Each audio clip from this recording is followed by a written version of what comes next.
Dr. Vicki Peterson here. Today I wanted to review something that was prompted by some recent commercials and ads in magazines that I've seen, and that is foods that provide you with a serving of fruits and or vegetables. If you've been noticing recently, there's been a lot of advertisements about like a tomato sauce, a meat sauce for pasta that has one full serving of vegetables, or a fruit or vegetable juice that has so many servings. I recently saw a cereal that supposedly has a serving of fruits, and in a way this is good because it shows that we understand the importance of getting our fruits and vegetables. So when advertisers know what it is that people want to hear about, and then of course they try to get their product to provide that need and want. So the fact that we're hearing more about it is good news in that it means that we as a public know the importance of it. However, I wanted to dispel some perhaps misunderstoods about the topic and really discuss the importance, because unfortunately talking about fruits and vegetables can be a bit of a groan for some people, or it's like, yeah, I know, but it's too hard, or I just can't do it, or I don't like them, etc., etc. But I think knowledge is power, and if you really understand the importance of it, it makes it quite a bit easier. So to start, the benefits of fruits and vegetables, especially organic, and there's a huge difference between non-organic and organic. And I know depending on where you live in the country, there's different abilities here, but you can become part of a local farm that only produces organic produce. I just joined one myself. It's like you're a part owner of the farm. You get this big box of vegetables and some fruits that are completely organic. They'll be seasonal, and it's only $20 a week. So, and this is serving sort of a family of four, which is a lot cheaper than going to some other places. So look around and see if you can become part of that. There's local farmers markets. There's a lot of ways to get these things, and seasonal is best because it is organic, it's in season, meaning it's very full of nutrients, and it also forces you into a diversity of what you eat, which is good because you'll get different nutrients from different fruits and vegetables. The basic key is that the more brightly colored the fruit and vegetable, usually the higher it is in beta-carotene or antioxidant type of substances, as well as phytonutrients. And the phytonutrients will be higher if it's organic. So think bright and colorful, and try to get the organic. Now, the next thing to think about is why. So if we understand why these are a good idea, I think it's a little bit easier to make the effort. So the phytochemicals or phytonutrients and antioxidants in fruits and vegetables actually scavenge around the body and help you deal with toxins. They help your immune system deal with negative substances that are coming your way. They help you detoxify. So things that have come in your system that the body is better without, it is these substances that sort of quench or pull out of the body. You can think about it as a number of different ways. A lot of times when I'm lecturing, I talk about inflammatory substances almost as a little spark. So you're out in the woods and maybe you drop a match and you get that initial just little spark. What do you want to do? You want quickly to come in with some water, a wet blanket, and put out that spark. That's what fruits and vegetables do.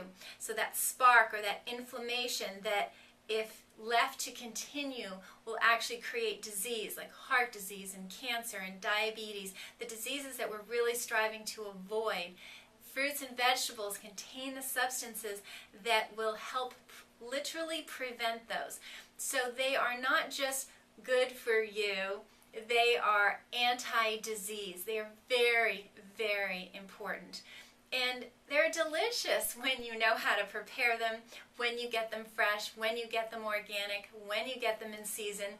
And I feel that a lot of people who dislike vegetables really were just given either bad vegetables, overcooked vegetables. There's nothing worse, in my opinion, than overcooking a perfectly lovely vegetable. So You can take broccoli and steam it lightly or saute it lightly, and it's still got that fresh, beautiful green color to it.